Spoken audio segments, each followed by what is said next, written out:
Hey guys, what's going on? So I just wanted to give a little bit of an outline in terms of the new movie releases for the rest of the year. We're in more of the late of April currently. I'm not going to cover every single movie that's going to be released. I'm just going to cover and highlight on some of the bigger ones that I think will be big in the box office, but there could be a few other new projects that do really good as well or really catch on later, even for something like streaming. So first up, we would have another installment of the Planet of the Apes with the Kingdom of the Planet of the Apes that's coming out May 10th. And this was originally held up since COVID, but it is going to take place 300 years after the 2017 movie. And then next up, we would have a Mad Max spinoff, which is coming out May 24th. This is going to feature Chris Hemsworth and Anya Taylor-Joy. And this is going to be about 15 to 20 years after the first one, so more of a sequel, but a little bit of a time gap there. And then we have the Garfield animated movie coming out on May 24th. And this is going to be a little bit more family-friendly comedy in there as well. You have a lot of good voice actors, such as Chris Pratt as Garfield, Samuel L. Jackson as the long-lost father, and then you also have another acquaintance with a dog named Odie. I think they even reference Snoop Dogg also having some sort of a cameo or a side role for that voice acting. And it looks like the three of them, being the father, Samuel L. Jackson's character, the dog, and Garfield, are going to go on some sort of a heist, so some sort of a adventure there. And then we're going to get another Quiet Place movie. This is going to be Day One. This is going to be the third installment in the series, but now it's going to be a prequel to the first film. And of course, this is the story based by John Krasinski. And then we also have another Despicable Me coming out. This is the fourth one on July 3rd, but another good comedy addition to this series. We have those minions. We have a lot of the same voice actors. And the main premise looks to be Gru returning with both his wife and family, and they're constantly on the run from another criminal couple, which is their antagonist for the film. So that should be interesting to check out. And a little bit of an interesting twist here, we have Fly Me to the Moon, which is going to be a rom-com starring Channing Tatum and Scarlett Johansson. And it has something to do with the Apollo 11 moon landing, and the relationship's going to be between a marketing executive and a NASA official. That's going to come out July 12th, so I think that's one of those unique new movies, but I could see this doing really well on streaming if it doesn't do that hot in the box office. And then I think this is probably one of the more anticipated movies for this year. We're getting the Deadpool and Wolverine movie on July 26th. Just got a new trailer for that. It looks like they're going to have some sort of an initial clash, and then they'll come together. But really with this, I would say this is probably one of the bigger Marvel movies that we've gotten in a while. It's really hard to say where exactly they're going to take it. There could be something they do to even set up future films. I don't know if we'll get a post-credit scene, but I think that's going to be a really anticipated film. And then we also have a new Alien movie coming out on August 16th. This is going to be the 7th installment of the Alien series, and this is going to be taking place between the first two Alien movies. I think 2017 was the last one, and I really think this is going to be interesting to see how this will compete with something like Dune in the science fiction category. And then we have another Marvel movie. I don't think this one is getting as much hype or viewership, but we have a Kraven the Hunter spinoff, and this is going to be distributed by Sony Pictures, even though it's still Marvel. So all those sharing and distributing rights, I'm not exactly sure how all of that weighs out, but that's going to be on October 30th.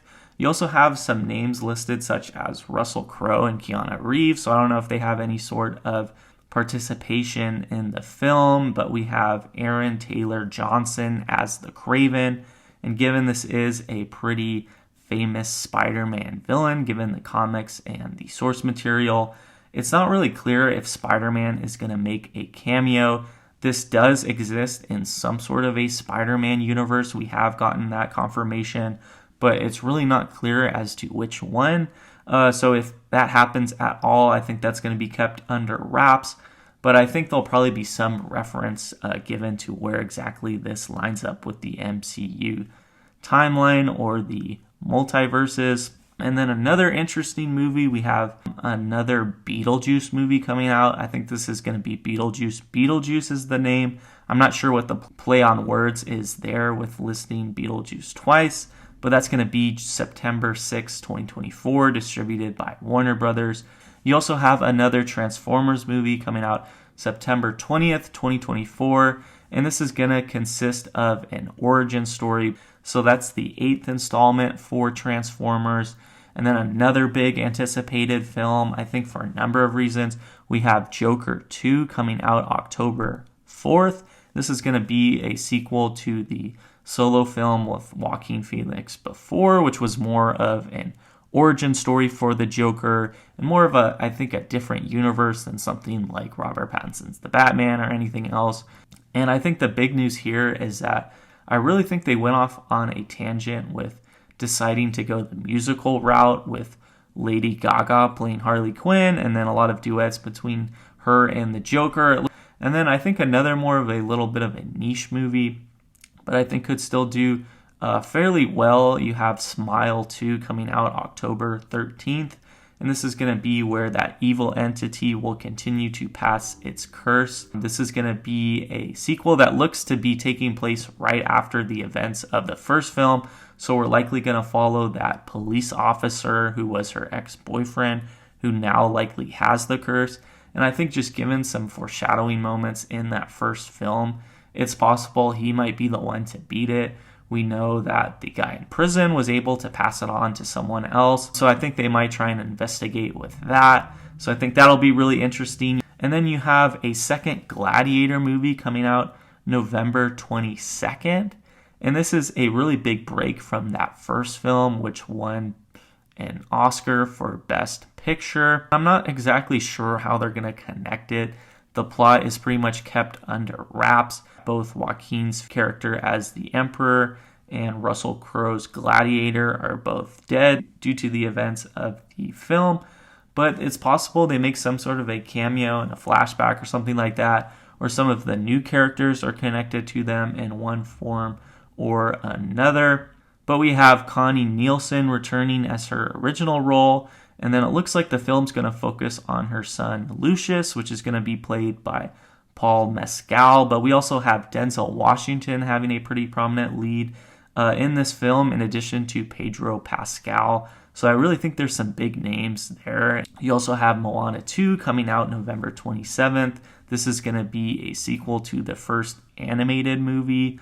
So we'll have, of course, The Rock returning for the voice acting role. And I even think in the later future they want to do a Moana live action movie. So I think that'll be an interesting continuation of the story. We're also getting another Karate Kid film December 13th, which is going to be the 6th film in the franchise. It looks like that's going to tie both Jackie Chan and Ralph, the original Karate Kid actor. And it looks like they might blend everything from the first original 4 movies to the remake with Jaden Smith, and then even things with Cobra Kai. I don't know how all of that's going to tie in, but it looks like there's also going to be a lot of new characters, so I'd be really interested to see how they're going to connect everything there. We're also getting a Lord of the Rings animated movie at the end of the year. This is going to be a fantasy film or a prequel based 200 years before The Hobbit and 261 years before the first movie. So I think that might be an interesting style to continue Lord of the Rings even further. We're also getting a Lion King spin-off towards the end of December. That's going to be December 20th. That's going to be known as Mufasa, and it's going to be in live action like that 2019 rendition. But this is going to be a prequel to The Lion King, I think through the lens of storytelling, so it's not all taking place beforehand. I think in terms of the new king, Kiara, we're going to have Rafiki telling her the story of her grandfather. So I think through maybe a lot of flashbacks, it's going to be mostly a prequel to The Lion King, but a little bit of going forward in there as well. So I think that might be really interesting. And then also on December 20th, the last on the 2024 slate that I know of, we have Sonic 3. This is going to draw heavy inspiration from the Sonic Adventure 2 video game, which came out in 2001. That's again going to be in kind of more of that animated, but there's a little bit of that realistic feel in terms of how that style is. So probably a lot of CGI. So that's really the main movies I see for this year. Feel free to let me know which ones you're looking forward to. If there's anything I miss that you're really excited for, I appreciate you guys watching, and I'll see you later.